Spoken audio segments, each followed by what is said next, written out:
Good morning, boys and girls. My name's Mrs. Crookton, and I'm Caleb's mommy.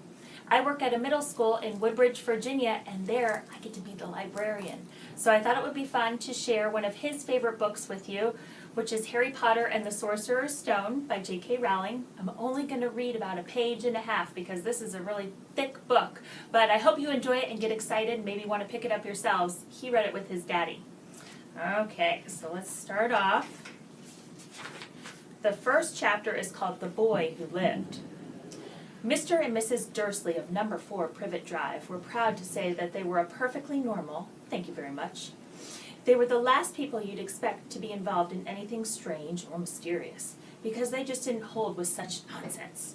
Mr. Dursley was the director of a firm called Grunnings, which made drills. He was a big, beefy man with hardly any neck, although he did have a very large mustache.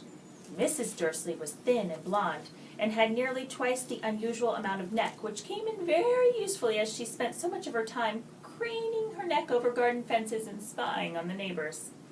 The Dursleys had a small son called Dudley, and in their opinion, there was no finer boy anywhere. The Dursleys had everything they wanted, but they also had a secret, and their greatest fear was that somebody would discover it. They didn't think they could bear it if anybody found out about the Potters.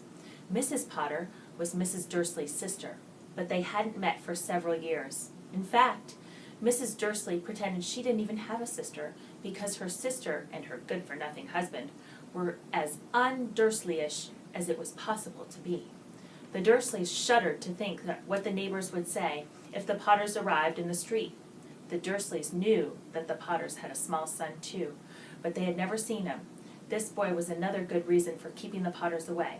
They didn't want Dudley mixing with a child like that. Has this sparked your interest, boys and girls? I hope so. Find out what the child is like, and it was fun visiting with you guys today via video. Bye!